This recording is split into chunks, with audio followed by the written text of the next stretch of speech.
Coming every Tuesday night in February at 7 p.m. on Facebook Live, it's the Bible is Black History Institute. This year's theme is Great Women of the Bible, Black women who shaped our biblical faith. We will study Eve, Deborah, Mary Magdalene, and Mary, the mother of Jesus, along with Vashti, Esther, and Lydia. We will study from Dr. Theron Williams' latest book, Great Women of the Bible, Contemporary Conversations. To order your copy and for more information about the Bible is Black History Institute 2021, visit our website, BibleIsBlackHistory.com.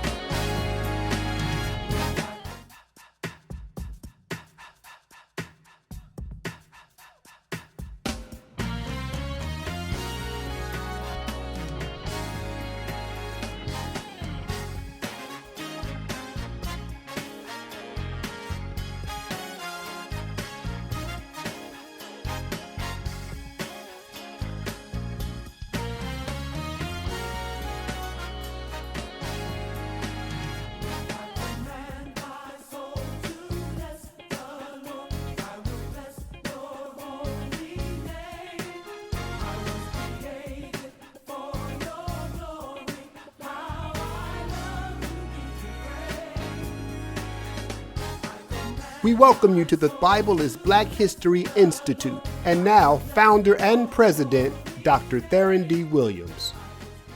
God bless your hearts tonight. I am Dr. Theron D. Williams. I'm the president of the Bible is Black History Institute and the pastor of the Mount Carmel Church. Welcome to the Bible is Black History Institute 2021. This is our third annual, and our theme this year is Great Women of the Bible. And it's based on my latest book, Great Women of the Bible, Contemporary Conversations. And this year we are streaming Facebook Live. Obviously, it would be live and in person, but because of the COVID crisis, we have to bring this to you the best way we can. And thank you so much for participating up to this point. The response has been overwhelming, and you have made tremendous, insightful comments, and we have received your emails. And we are blessed as a result of your participation. Now, if you want to participate in these conversations, if you want the book, you can order it so that you don't have to listen to what someone else is saying about the book. You can have it in hand at our website, BibleIsBlackHistory.com. If you missed last week, you can go to our website. We have it posted on our website, and you can go there and you can check out what you missed on last week, a dynamic, powerful conversation that we had about the great women of the Bible. Tonight, we're going to be looking at Queen Vashti. Queen Vashti was the beautiful wife of Xerxes, and Xerxes wanted to exploit her because of her beauty. In fact, he told Queen Vashti to come out as he and his drunken friends. He was bragging about all of the stuff that he had and all the wealth of his kingdom, and one of his possessions in his mind was his wife, the beautiful Vashti. And he got drunk with all of his friends, and he ordered Vashti to come out wearing only her crown. And some rabbis in the rabbinical tradition says that he wanted her to come out naked, wearing only her crown. But the beautiful Vashti said, nothing doing. I'm not doing it. I'm not going to debase myself for your glory, for your aggrandizement, so that you can stick out your chest as you marginalize me as a woman. I'm not going to let it happen. And so we're looking at that on tonight, and leading the conversation is our own Tanya Johnson. She is the chief of staff here at the Mount Carmel Church. She is a teacher. She is a leader. She is a tremendous woman of God, and she's going to lead our discussion on tonight. So let's lean forward and be blessed by the teaching.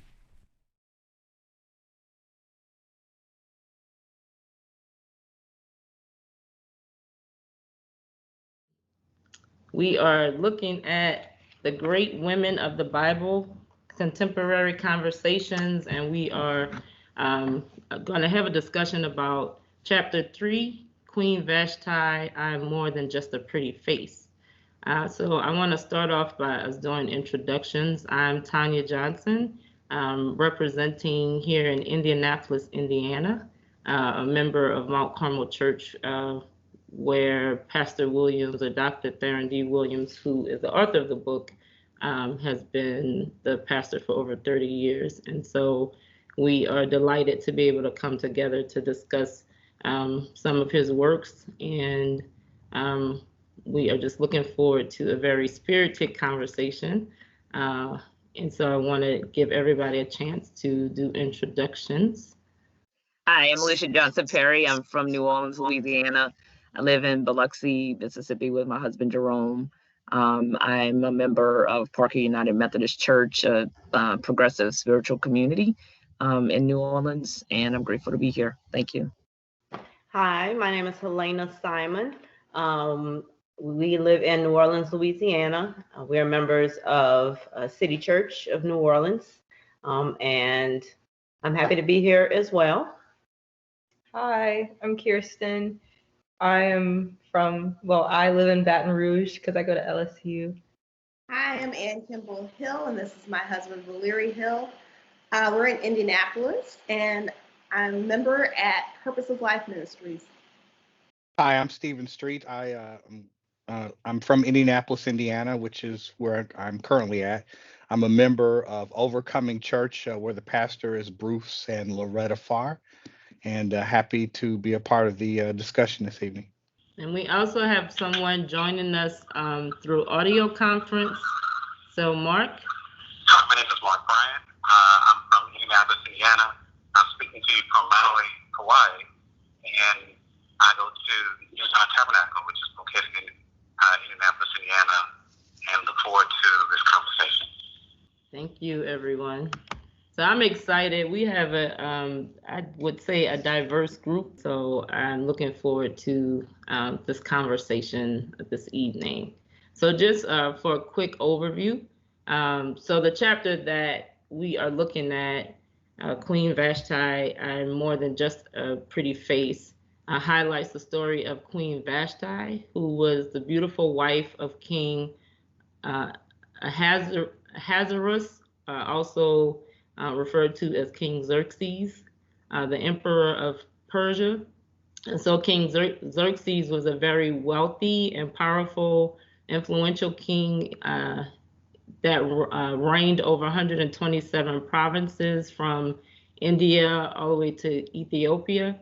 And in his third reign, he held this annual banquet that lasted 180 days to exhibit his vast and wealth and power. And at the end of the exhibit, he had a culminating event, a feast that lasted 7 days, where he entertained the men and Queen Vashti entertained the women. And then on the seventh day, he held a big feast. So the party was pretty lit, and the king was very drunk. And he commanded his 7 eunuchs to bring his wife, Queen Vashti, to display herself in front of all the people and the nobles. The Bible said both great and small, because she was lovely to look at.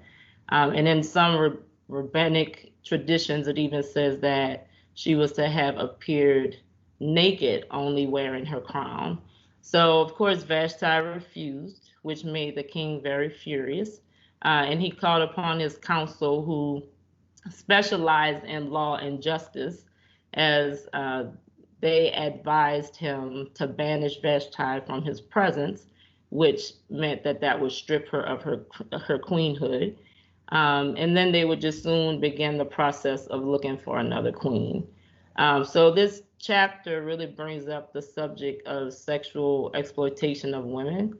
And so in this conversation, there are a few things that we want to look at. We want to talk about the subject of the disturbing legacy of sexual exploitation of women. We want to identify how social structures subtly maintain and perpetuate this legacy. And then we want to explore how Christian women and men respond to this legacy. But I wanted to start off by asking the question, what was your overall reaction to the story, about Vashti, or even just the chapter in general? Hi, this is Alicia. I'll jump in. Familiar with the story, and just hearing again, reading it again, for which felt like the first time in a long time.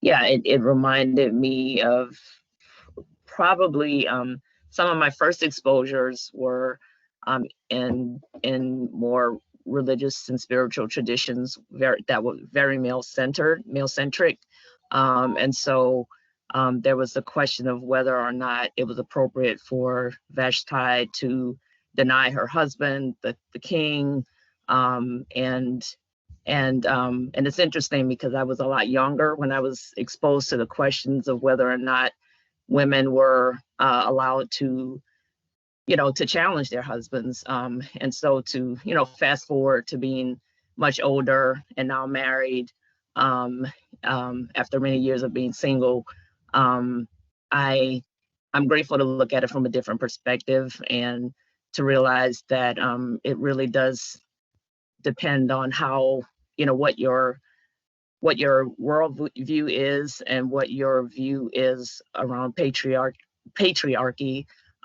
whether or not you could find, any sympathy or, any, um, yeah, and any generosity towards, this woman.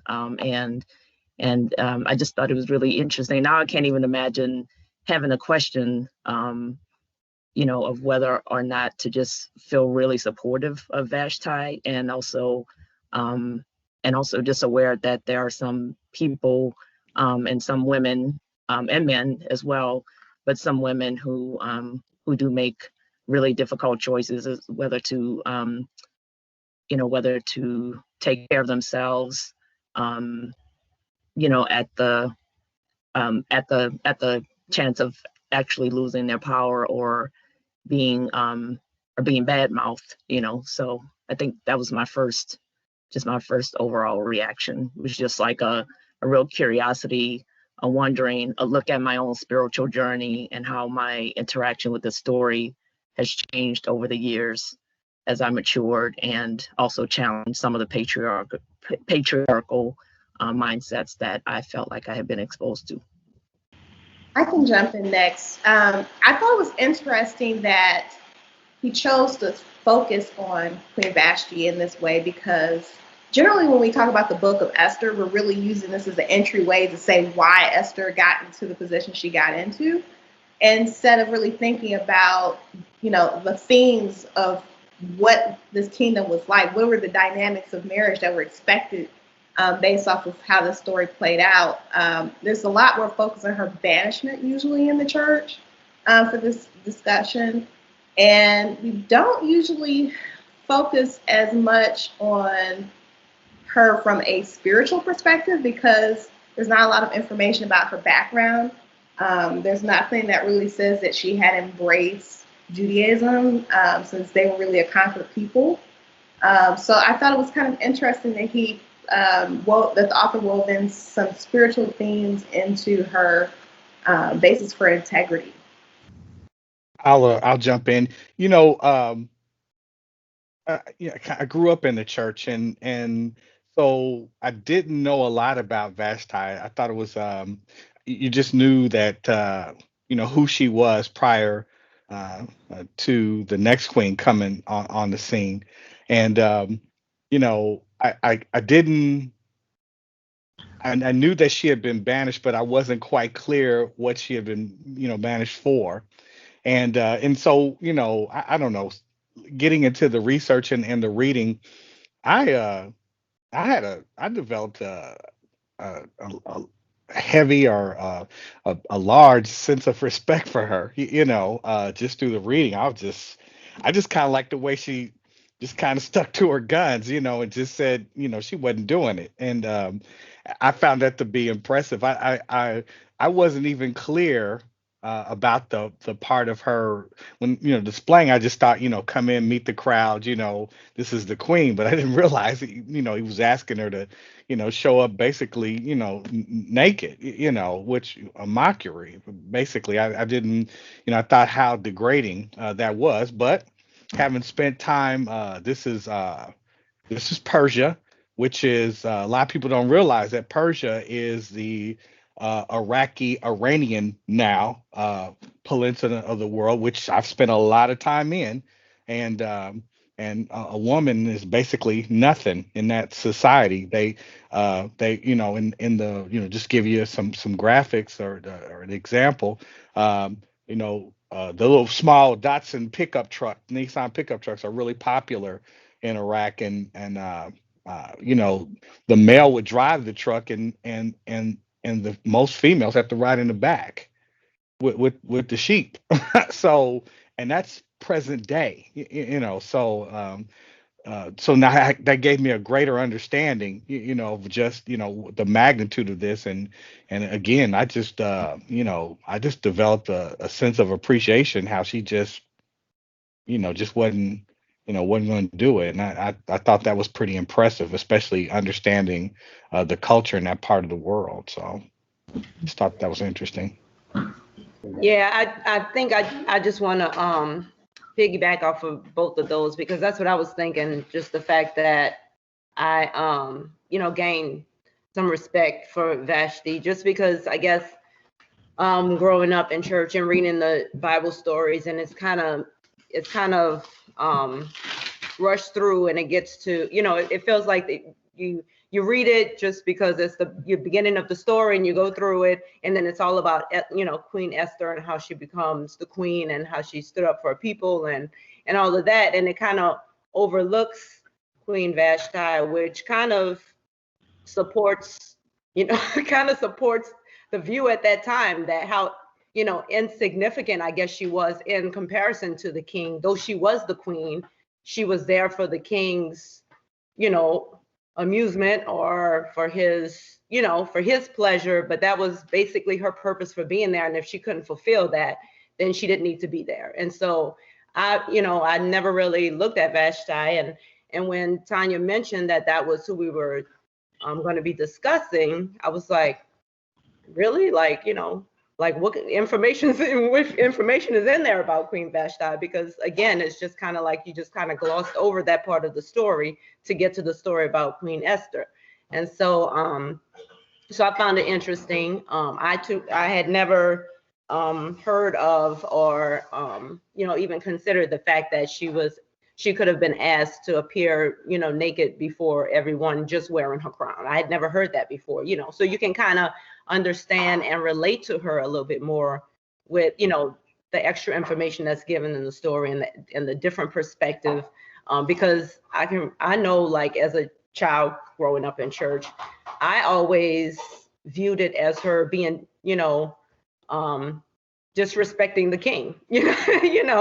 I always viewed it as her being disrespectful and ungrateful for her position, and all she had to do was go and stand before everybody and they'll see how pretty she is, and so I just never even again paid much attention to that part of the story. And so reading it again, it just kind of enlightened me a little bit more, and I was able to read it and just take some things into consideration and say, well, I never thought about it like that, or I never saw that before, so it was kind of eye-opening, and I too gained a lot of respect for Queen Vashti and can understand why she did what she did, and just can appreciate who she was and her sense of self and her sense of self-worth, knowing that her doing so, the consequences would be so harsh, but she was still,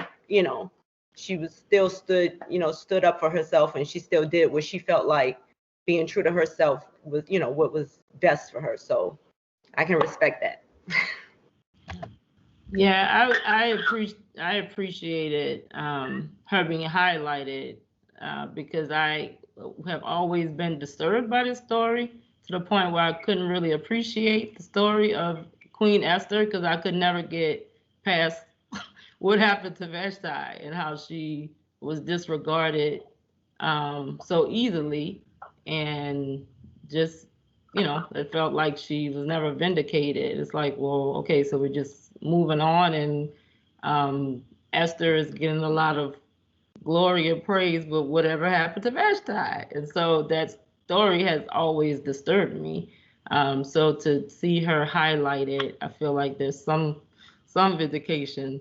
So I was just really curious and impressed that she was highlighted, because I've always, to be honest, I've always been really disturbed by the story. This is Mark. I've got to definitely agree, concur with what Stephen was speaking of in that part of the Middle East. And as things have changed, things really are really the same. And being that a woman's position was not of true relevance in that time, and there's not too much change that we've even seen in today, whether it be in Saudi or Iraq or Iran.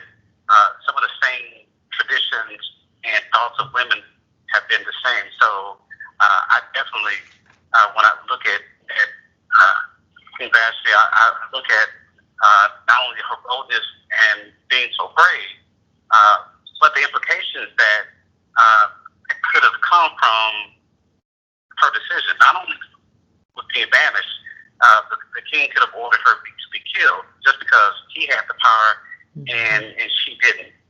So as I look in today, some of those powers are still the same. So, it's interesting to see what we would do, coming from a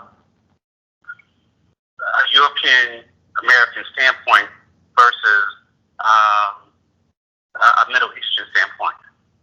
I think that while there is a heavy Middle Eastern standpoint in this, we can't negate the fact that patriarchy still lives in the church.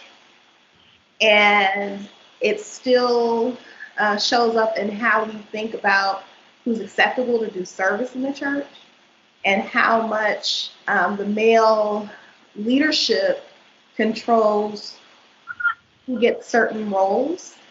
It dominates in how we view women in leadership in the church, and how oftentimes they can be dismissed. And it also leads into this thought about how men tend to be, I'll say this carefully. It's easier for men to get forgiven and look past their faults. But once women fall from grace in the church, it's almost over. You have to bend over backwards to apologize to the church to get anywhere near back in the leadership roles. So I don't think it's just Middle Eastern cultures. I think it's also in the modern American church as well. So, do you find that to be denominationally driven? And here's where I'm going with that question. I agree with you wholeheartedly. As I mentioned, I grew up in the church. I grew up pretty much in and around the Pentecostal denomination, and was in that denomination pretty much all my life up until I want to say my early 30s. And then I branched out and went non-denominational. And I know once I often tell people that's when I got free from religion, and really discovered a spiritual relationship, the difference between the two. But while in religion and while in a particular denomination, and others I've seen, in my travels, I find it to, my personal opinions, I find that to be denominationally driven. I've seen a lot of freedom. Uh, uh, I've seen a lot of women in the church that serve in very critical roles, but I didn't see that until I got out of the denomination that I grew up in. So I don't know, just kind of throwing it out there. I agree to an extent, but and again, I don't think that has anything to do with spirituality. I think that's a religion thing, and just what I've kind of noticed. But that's just it's been my experience. I think it does depend to a certain degree, um, but I think there's still eh, just a heavy, I don't know, maybe an underlying um, or sometimes it's unspoken, and there are just underlying factors that perpetuate the whole patriarchal society. So, and that's in society in general, but I think sometimes in the church, and you see it less in certain places than in others. But I definitely think certain denominations perpetuate it more than others. I think the church actually perpetuates what we see in society. Many times, the Bible speaks of we should be in the world but not of the world, but yet still how our structures are set up. Who's the pastor typically is a man who's actually in control of the money typically happens to be a man, and then women typically take those auxiliary roles that we typically see, and we now are seeing more women pastors, more women in different roles, but predominantly we still see the male as the dominant person that makes the policy, that makes the decisions, whether and it may not have anything to do with spirituality. It may be just because of tradition. This is the way we've done it for X number of years, and this is how we fit it. It doesn't have anything to do with biblical, but again, tradition. And so it's very difficult for, whether it be in the United States or in these other countries, to get out of that unless they first recognize there's a problem. And until, like anything, until you recognize there's a problem, there's no change. So do you think King Xerxes had too much power? If so, why or why not? And that's for anyone. I wouldn't say too much power. I think he misused his power. And misuse of power is abuse of power.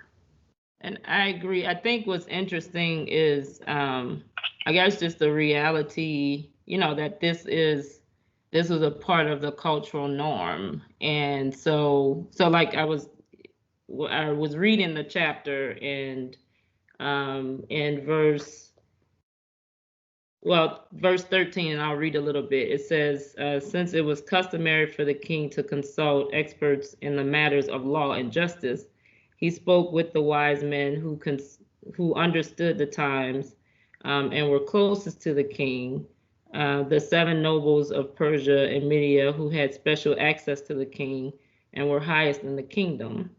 According to law, what must be done to Queen Vashti, he asked. She has not obeyed the command of King Xerxes that the eunuchs have taken to her. Then Memucan replied, who was one of the councilmen, in the presence of the king and the nobles, Queen Vashti has done wrong not only against the king, but also against all the nobles and the peoples of all the provinces of King Xerxes. For the queen's conduct will become known to all the women, and so they will despise their husbands and say, King Xerxes commanded Queen Vashti to be brought before him, but she would not come. This very day, the Persian and Median women of the nobility who have heard about the queen's conduct will respond to all the king's nobles in the same way. There will be no end of disrespect and discord. So it went from, now she didn't just disrespect the king, but she disrespected all the men, and she's gonna, open the door for all the women to follow suit. And so now it's not just an affront on the king, now it's an affront on our whole society. And so I just thought that was really interesting. So do you think a man in power should be held accountable by people in authority if he abuses his power? If he abuses his power. Yes. But but if that's the structure of the society, that's the structure of the society. If you want to take a stance against that structure, against those dynamics, then you'll be a champion, right, against that. But why? You may but why- have to fall victim or victimized by taking that stance. So I guess I'm thinking like, why is the standard different though for King Xerxes as it was for Queen Vashti? Because if she's, if her behavior is going to be an example to all the women to, be disobedient to their husbands, then in the same way, it's allowing him to abuse his power and lord over his wife and, in any way that he sees fit just because he's the head of the country or whoever he is. How is that not giving a bad example to all the men to abuse their power over their houses and their homes and their wives? And, so again, there's that double standard. If Queen Vashti can, she can't, in a way abuse her power or, be disrespectful to her husband, because it's going to be example to all the women, but he can abuse his power and disrespect his wife, and it doesn't matter because it's just his wife. And, it doesn't matter if that's the example he's setting to the men. Why is there a double standard with that? Like, how is that okay? You're right. I would say it should not be acceptable in any form or fashion that a person, by their own demise, that by their own will, decide to follow one suit, and that you must adhere to this, and if you don't, you fall victimized to the consequences. But if he like anybody today is in control of the situation, and that situation is being abused, then that's a problem. And hopefully others recognize that as a problem. This is Alicia. What I think is resonating with me from this conversation is similar to what was just said, that because of how the structure is, it supports that kind of behavior, and it's unfortunate that it takes someone who has to stand up and give their lives, in some some respect, but it's also, but that may have, I mean, I don't want to be misunderstood, but that may have been her call, like it was evidently something, passion that she had, that she was willing to like take a stand and take the consequences. And so, like, not to get off topic, but I mean, it just reminds me of every movement that has ever happened, where the structure, institutional racism and systemic racism and all the stuff that supports, abuse and abuse of power, lends itself to like constantly supporting this person and demonizing the person who stands up for themselves, blaming the victim, like all the stuff that Black folk know about, from our lived experience. Like, she was living from the sexism, for lack of a better word. I don't know if that's, but anyway, I guess I'm just saying that, like, yeah, it's unfortunate, and it's the only way that our society has moved forward, because someone was willing to stand up and say, I'm not doing that. And sometimes it's even resulted in bloodshed, and it's unfair, and I don't get it, and I don't want to accept it. And yet, I mean, I just sit in a place of just sheer gratitude, because I don't know if one of the questions asked later on in the chapter about, I feel like there was a question around like, have you ever like compromised yourself, in order to not have to take a stand or something like that. And yeah, like I could think of ways on my job where I didn't speak up because I was trying to protect my own position, and out of fear of losing power, so to speak, only to see something continue to be perpetuated, and when I look back, I wish I made a different decision, and going forward, I will make a different decision, And yet there were people on my job who did take a stand and lost a job or quit a job, and so, I don't know. Like I said, I'm not trying to chase rabbits, but I'm just trying to say, like, for that, that very reason, like, we need more people like Vashti, and we can go down a laundry list of people who have done amazing work for Black people and for women, and the list goes on. So yeah, that's what that's how it resonated with me. So Vashti is described as a beautiful woman. Do you think women are exploited when they are provided opportunities solely on the basis of their looks? Like, is that considered exploitation? Why or why not? I think so, personally, because like there are a lot of instances where like women are like hired solely because of their looks, and it's funny because I was reading an article about this like a few weeks ago, and like this woman was she was offered a job, but she didn't know it was based on her looks, and she got the job and she was working and she was like, oh, this is great. And then like I think she had a meeting with her boss or whatever, and he was like, yeah, you're not dressing the way that we want you to, so you have to dress like this or we're gonna fire you. And she was like, what does that have to do with my job? And he was like, well, we hired you because like you fit the look and you're pleasing to look at and blah blah blah blah. And I was like, oh, that's gross. So I definitely do feel like it's a way to like exploit people, and it's not fun and it's not comfortable for the person who has to deal with it, or for the people who know about it, or like stuff like that. I just think that's weird and gross. I can follow up on what she's saying. I have also had, and it was interestingly, women mentors tell me that, you're cute, you're working in the science, academia, where it's male driven, mostly white male driven. You should, play up on your looks and use that to help you get in the door, because we know it's harder for women to get in the door in science and academia. Now, the downside to that is that then I'm thinking, if I get in the door that way, are they going to be looking at me as their peer and their equal after I get in the door?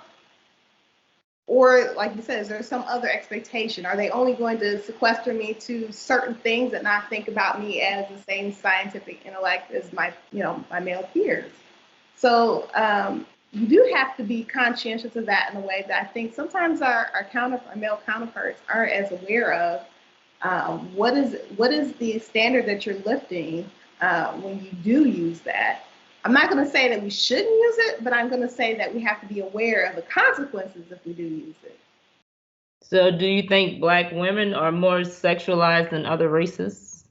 That hasn't been my experience in the professional arena, whether I was at mid-level management or at the executive level.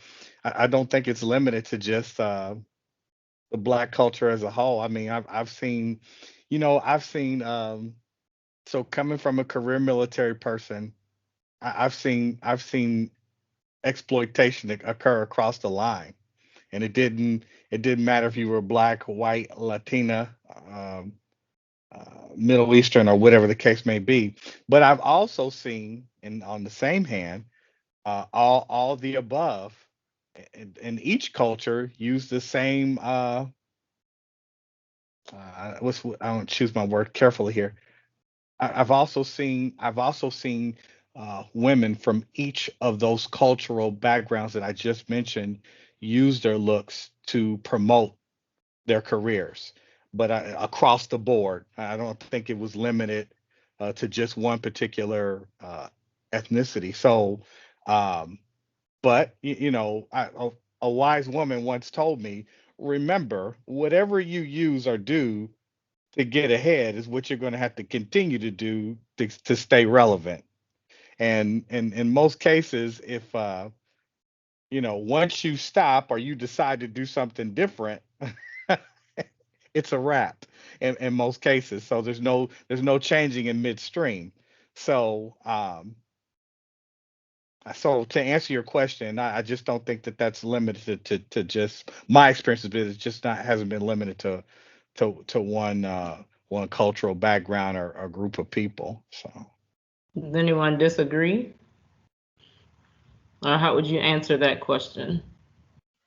I find that question really interesting, and I don't know that there's a right answer, um, but I think some of the media that I see, some of the media that I hear, my husband happens to be like big into hip hop and rap culture, contemporary rap culture, as well as like old school rap.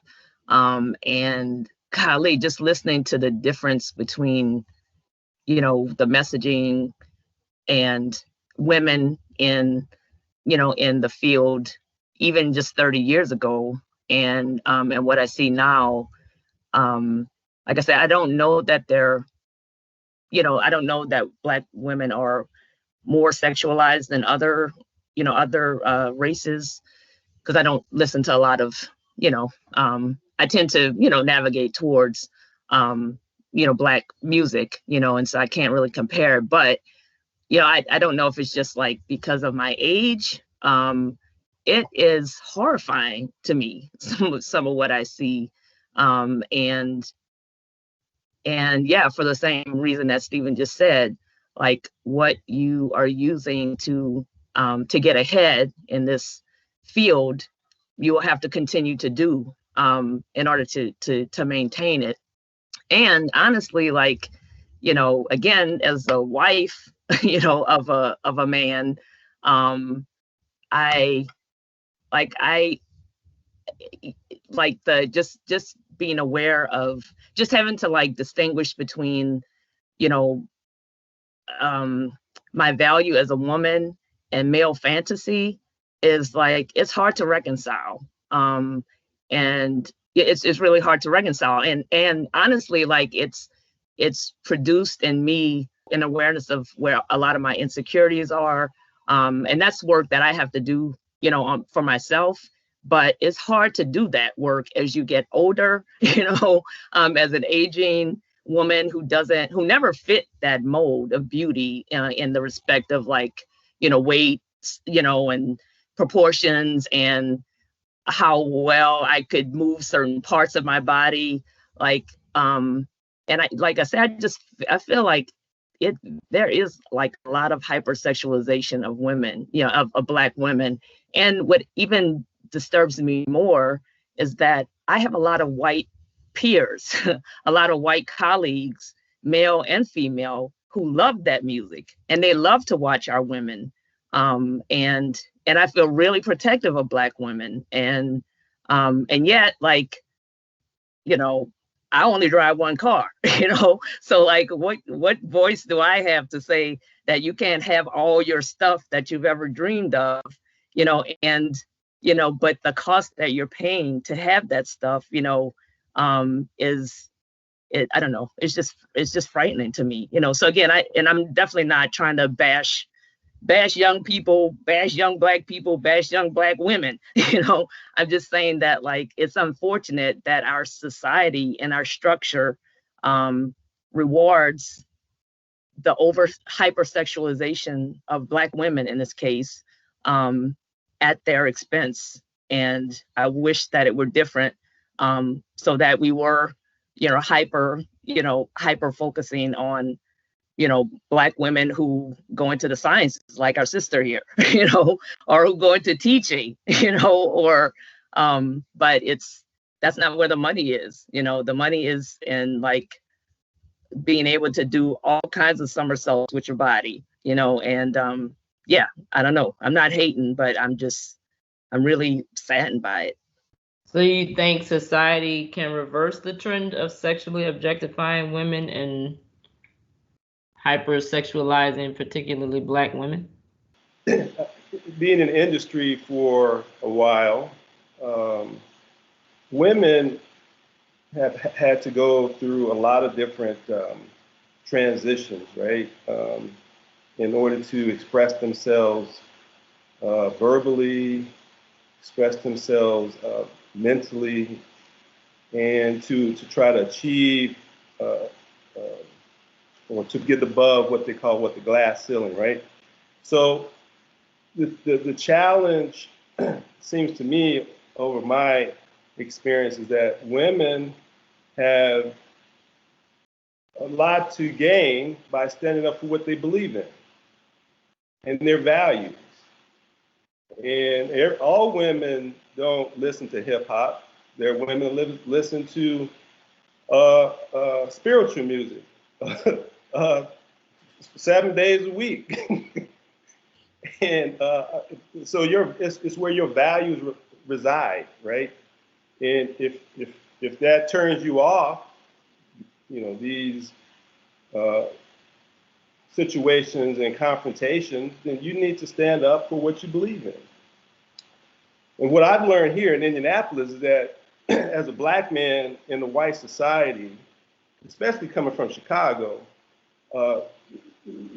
if you stand up for what you believe in a little bit more here, they respect you a little bit more here versus saying the opposite, right?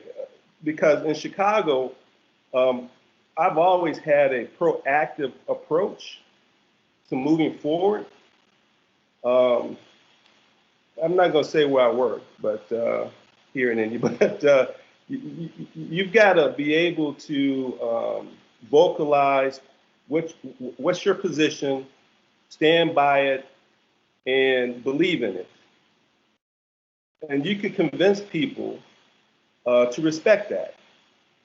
And if they don't respect it, then that's their problem, right? Because you still have stood by what you believe in. And I think that's what Vashti was doing, right? She was standing by what she believed in, regardless of the circumstances. Maybe she had a spiritual connection that helped drive that ability for her to stand strong for what she truly valued, right? I don't know, but it appears to me that the exploitation is always going to be there if you allow it. But you can do something about it if you don't condone that behavior. And then they respect you or they don't respect you, but you believe in what you believe in. That's just my view. I think I would add into that, because there's a lot of studies that show that even when you're reviewing a resume of a woman versus a man, that there's certain biases that go into it. So the most important thing I think we can do if you're talking about changing this exploitation for the future is how we condition our young men and our young women as children growing up, so they don't fall back into these unconscious biases of being exploiters, and how they view themselves and how they view and talk about women and try to move away from the stereotypes that we've had with women that lean into these exploitations. But it's about how we really condition the mind to think about these things of these young people. I think that's where the real change for the future will come in. Yeah, I was thinking too, well, I had two thoughts on that. I agree with what they were saying as far as, I think as a way that we can change the way society, the direction that society is going in, is for us to take responsibility in raising our children and, teaching them to respect themselves and to, and respect others. And just, I think a lot of that has to do the values that we raise our children with. But as far as changing society as a whole, I mean, when I was reading it, I was just like, I don't know. I don't know that we can change society into where it doesn't, exploit or objectify women.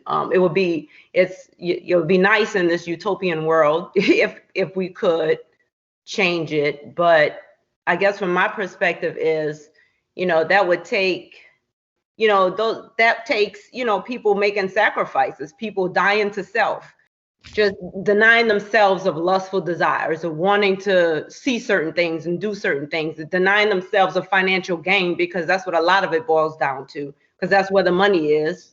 I mean, and so it would take a lot of things that, to me, on a spiritual standpoint, in the same way, just like just like salvation is offered to everybody.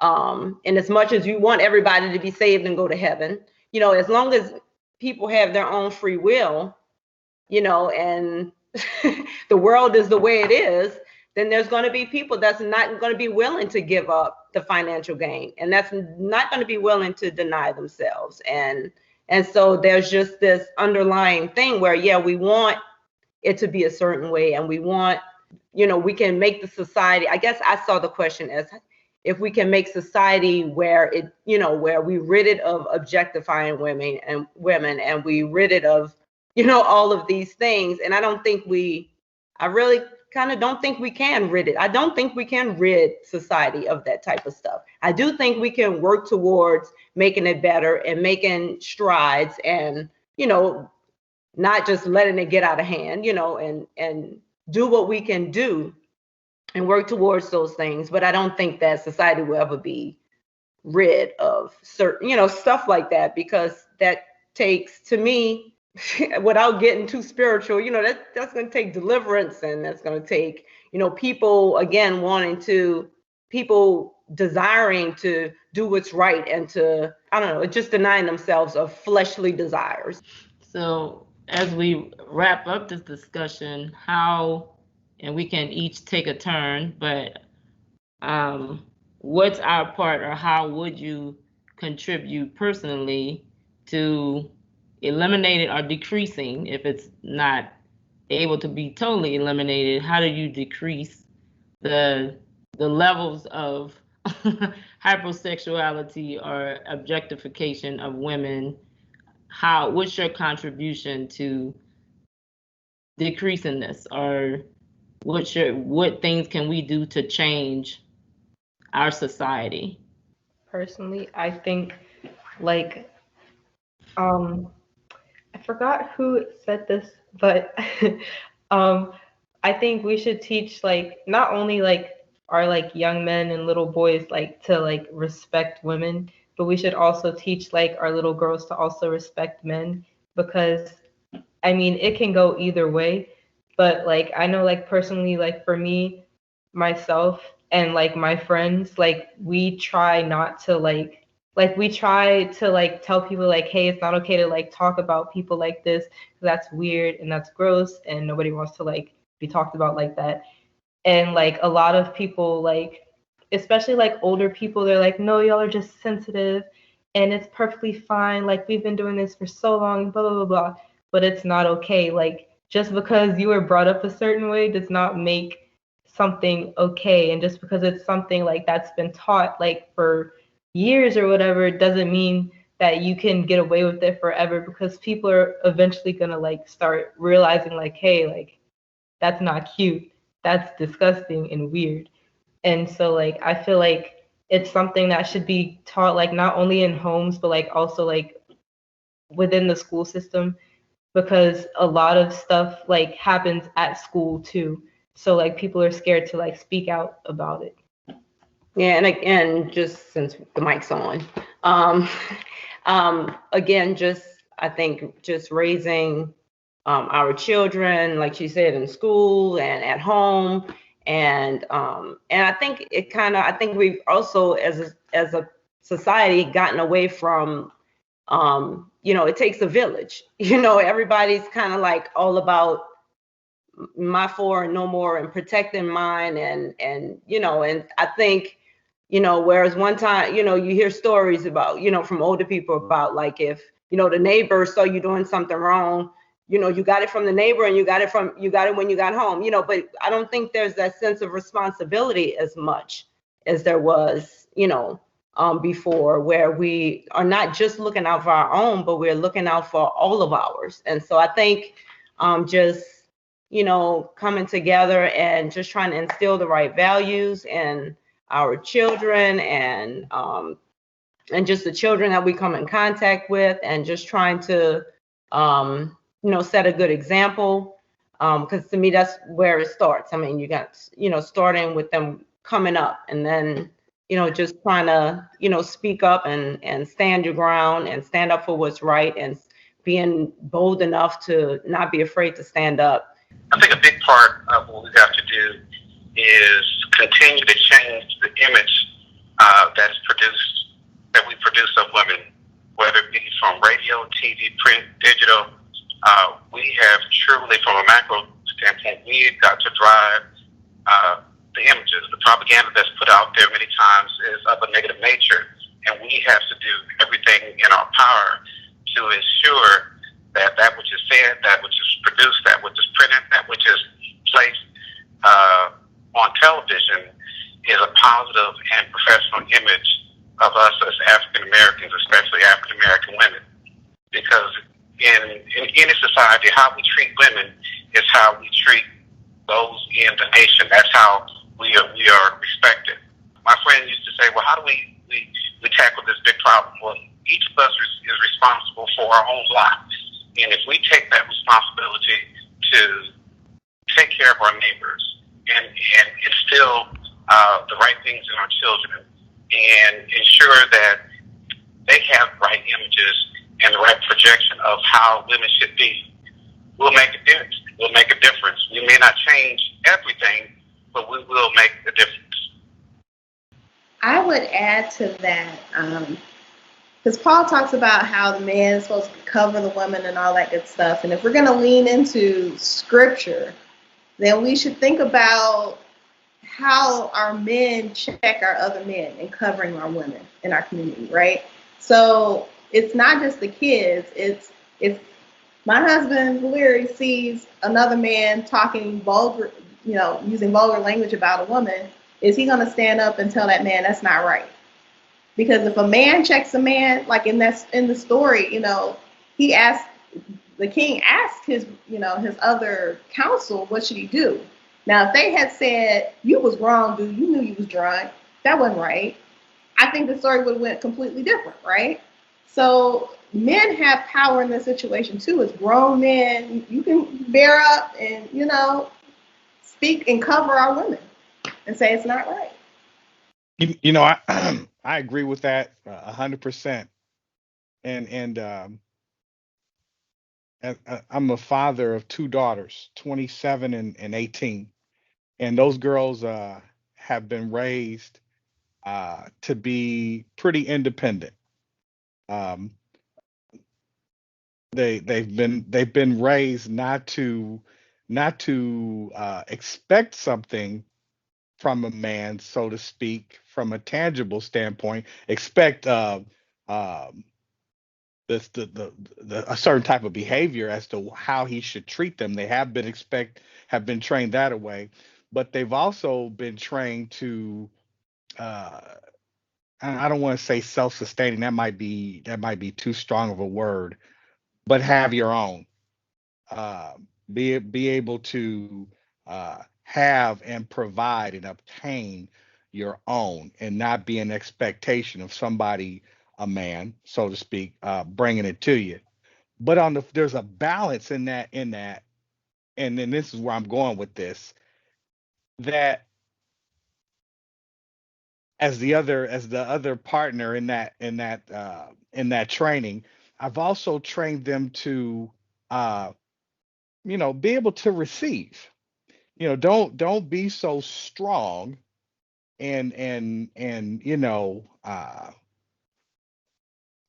able to show up and have and do and be, but not also be able to receive.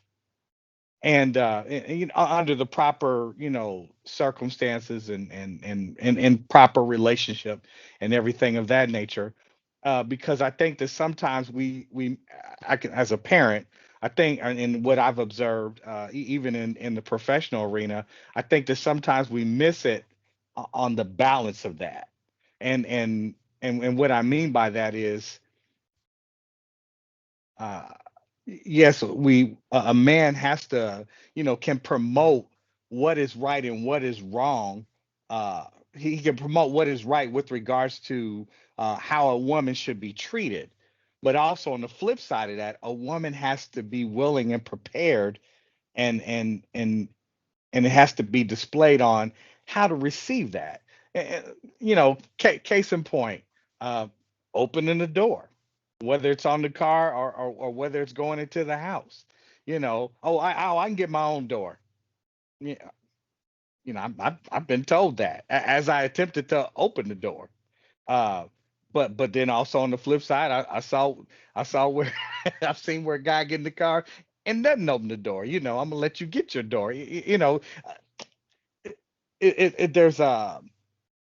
has to be a balance on that. And I'm using the door as an example, but this applies even in deeper methodology. It's just there has to be a balance, and sometimes I don't know. I think we struggle with that as a society as a whole, as to where is that balance, and what does it look like, and even more so, how is it taught? So just a thought.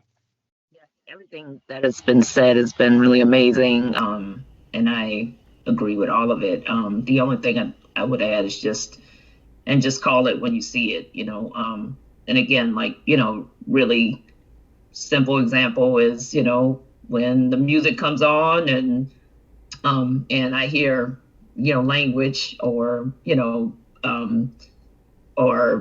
descriptions and I've been told that, you always are listening to the words, but people are listening to the beat. And I'm like, well, if people were just listening to the beat, this would be instrumental.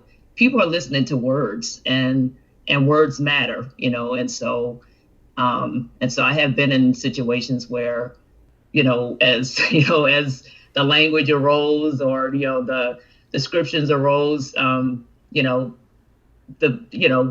would click, the person would click it to the next song, and again, like, it's a small win for me, but like, I think just calling it when you see it, because, like it was said earlier, we can't control people.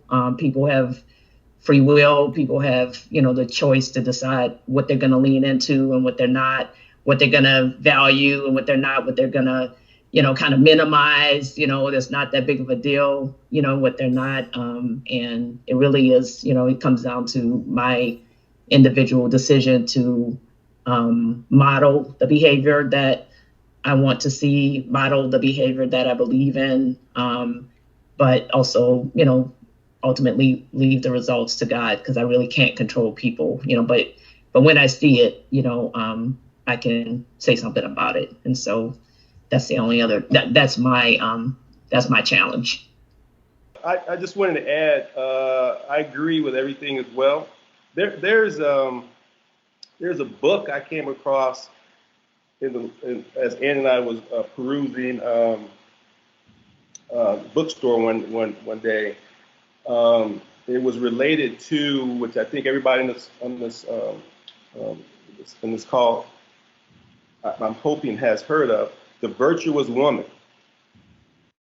And this book basically was talking about the Proverbs 31 man. And as I began to read that book, I began to recognize what the woman was seeking, trying to seek something that is within her. Proverbs 31 talks about the woman, right? So can the man emulate that? Can the man meet that? That's who she's trying to seek and connect with, right? So those values, to me, all relate back to Proverbs 31. And I really enjoy that. I would offer that up as part of a discussion at some point in time, just to reflect back on those values, right? Those ambitions, that level of independence, which has some level of expectation. Because if she's got these things, why shouldn't you? Or even more, right? So she wouldn't degrade herself or belittle herself to exploitation, because she has these things and she expects these things to be had from a man.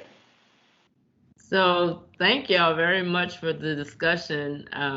I would just add, having these kinds of discussions with both men and women, and again, just not leaving the burden to women to address these issues, but having these conversations with women, but also with men, and men having these conversations with men, and like it was said, being able to hold men accountable, but also being able to hold women accountable, and us raising our children, both male and female, to the same standard, so that there could be proper expectation on both ends, and a proper perspective on both ends, because a lot of times, our boys are raised differently from our girls, which contribute to the problem or perpetuate the problem.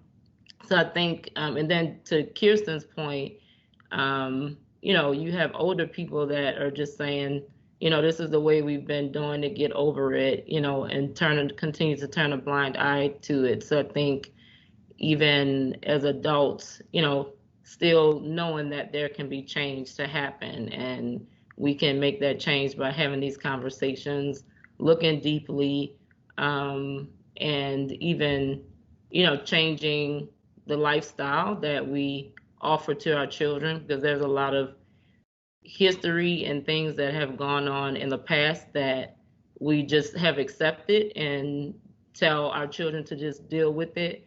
But I think making those changes individually in how we teach and raise our kids, both female and male alike, and even holding each other accountable as adults. So I think having these kind of conversations is really key. And so I really appreciate everybody taking the time and being heartfelt and being honest, and being open about the discussion. So thank y'all very much. Thank you for joining us for this contemporary conversation about Queen Vashti, one of the great women of the Bible. Tune in next Tuesday at 7 p.m. as the Bible is Black History Institute 2021 continues our conversation on Queen Esther. God bless and have a blessed week.